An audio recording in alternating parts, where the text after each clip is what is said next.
I know what you're thinking. Actually, you're probably not thinking it. I am. I'm projecting onto you that which I'm thinking. But if you'll permit me, here's what I'm thinking. Is this a video on Better Call Saul Season 5 or the show up through Season 5?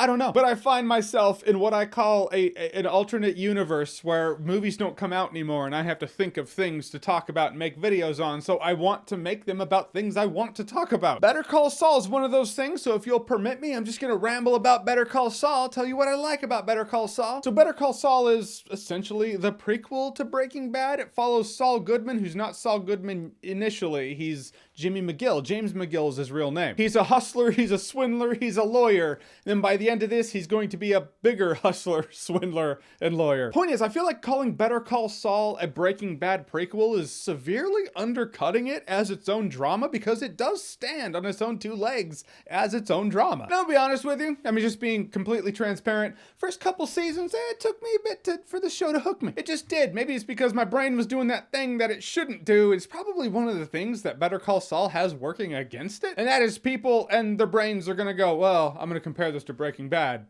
because, you know, the universe it's in. And then season 3 focused up, and then season 4 more so, and now we're into season 5 and I am invested, which is a very interesting way for me to say the show just gets better and better as it goes on. Like a good show should. I gotta say, in terms of the characters, this show has compelling characters. It's well cast. It's well acted. Bob Odenkirk as Saul Goodman / James McGill. I loved him in Breaking Bad, so I love him at the same capacity here, but you really do see his side of it. You know, he puts on the Saul Goodman face when he's hustling, but this is the first time you actually see his home life. I find that interesting, because in Breaking Bad, anytime you saw him, he was in the office working, and Walter White would bust in with a problem and Saul would try to fix it, give him a burner phone, tell him to call a number. Point is, we never saw his personal life. Now you see his personal life, which gets you more invested, which I totally recognize and understand. That was what the first couple seasons were supposed to do, and they did effectively. And you see that with a character named Kim Wexler, which is really this person who cares a lot about him and he cares about her. Their relationship, I feel like she's the real tragedy of the show, because she has the capacity to make James McGill a better person. However, his gravitational pull is just a bit stronger, so he has the capacity to make her a worse person. He has the capacity to compromise her moral compass more than she has the capacity to make him better. You know what I mean? You know what I'm saying? So really, she's the tragedy of the show. You're just watching it, and you know for a fact if he never met her, then he'd probably still be Saul Goodman doing Saul Goodman things. Wrapped up in the cartel, he would still be doing his thing. But if she never met him, she would have her little law office, her pro bono work, and she would be helping youth out for free because that's who she is. And she still tries to do that, but he just keeps pulling her back in. It's shitty for her. I also find it fascinating she's not in Breaking Bad, so the whole time, like, you know where Saul Goodman ends up, but she's not in Breaking Bad, so you're like, where does she end up? Does she leave him? Does she die? Also, like I said, you never see Saul Goodman's personal life, so in the events of Breaking Bad, she could still be around. We would just never know. All of that really fascinates me, but from the get-go, from the beginning, I was enamored with one of the characters in here. Nacho Varga, played by Michael Mando or Michael Mondo. I don't know which one, but I'm shit with names. You know that. Point is, he's like Stringer Bell from The Wire, but for Better Call Saul. He's the business mind. He's a very smart person. He's not an evil person. I mean, Stringer Bell did worse shit in The Wire than this dude has done in Better Call Saul. But I still like the business mind that both have. But even from season 1, I was like, he's my favorite character in the show. But then Lalo Salamanca, Tony Dalton, comes in, I believe it was season 4. He's amazing. He's the kind of villain I just like. I mean, he's a true Salamanca. He'll kill you and your family. But what makes him different is the fact that if he was at your barbecue, he would just be hanging out with everyone. Everyone would love him. He would be the life of the party. Not that he's loud. He's just very charismatic. He's very charismatic. He's relatable. He's likable. You want to have a drink with this dude. That's what makes him different than Gus Fring. Like, Gus Fring, I would probably not hang out with. I mean, I'd hang out with if we were at some 5-star restaurant and, you know, and he'd have his napkin and he'd be dabbing his, you know, like Gus Fring is...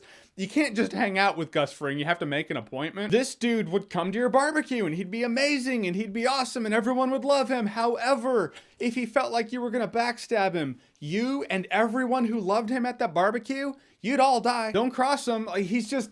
He's an electrifying, magnetic personality who's also a ruthless son of a bitch. He's the kind of villains I love, and he's a complete scene stealer. I love this dude. And it's kind of crazy for me to say like, oh yeah, you know, Breaking Bad, love the show, what, the greatest drama on television ever, in my opinion. And one of the best characters ever in that universe is in the spin-off show Better Call Saul, which is one of the reasons I say calling Better Call Saul a spin-off show or a sequel to Breaking Bad is severely undercutting it. Because it's not just that, it's a compelling drama in its own right. That is to say, you see crossover, you see characters from Breaking Bad, like Tio Salamanca. He's not in the wheelchair yet when the show starts. How does he get there? And moments like that with Tio Salamanca or Gus Fring, it could just be like, all right, we need that person in here because they were a hit in Breaking Bad and we need them here. But all of it does serve the greater storylines they're telling, because the more Saul Goodman or Mike Ehrmantraut get wrapped up in the worlds of Gus Fring or the cartel, the more you're gonna see characters that orbit that world. Logistically, it makes sense. It'd be weird not to see those characters. What could have just been fan service thrown in here for the sake of fan service stands as good storytelling elements for Better Call Saul. It's a true testament of a prequel standing as its own drama, as its own story. And I really mean this, it expands on some of the story elements from Breaking Bad. Like, there's a lot that happens between Gus and the cartel. You know, in Breaking Bad,